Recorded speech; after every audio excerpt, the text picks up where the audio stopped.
Hey guys, welcome back to the channel. If you're new here, welcome. My name is Sheyi and I'm a fashion designer. Today I'm going to show you how to fix buttons and make buttonholes manually. What that means is that you make your buttonholes and fix your button using just your hand needle and thread.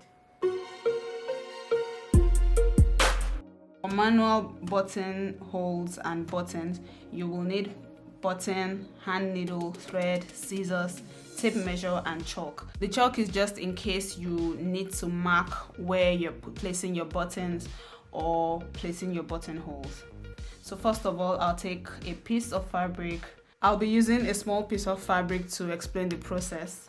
So you take your fabric and take the buttons. I like to sew in my buttons first so that I can just align it to where I'll put my buttonholes. So you take your button, you thread the needle, and make sure to tie the end of the thread so that it doesn't come all the way through from the other side.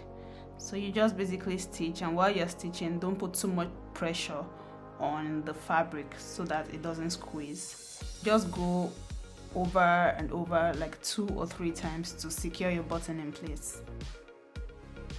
And then when you're done, you just tie another knot so that your button stays in place.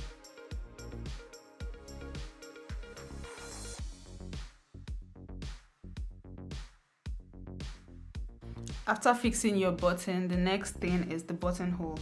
So you want to measure your button first of all, because it determines how wide your buttonhole will be.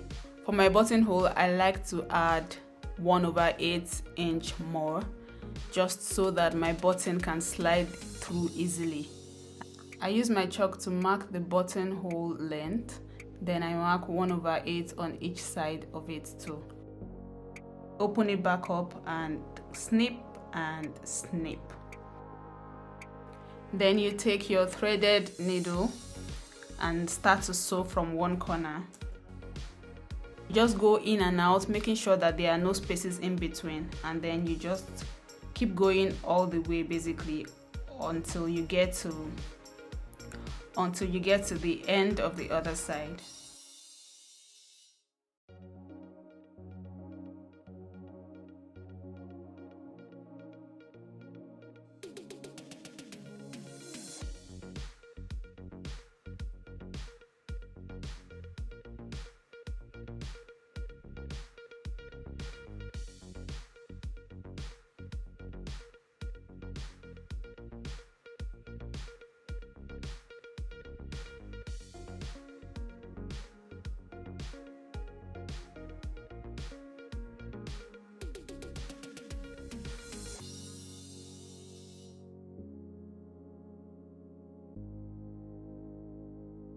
And just like that, we are done.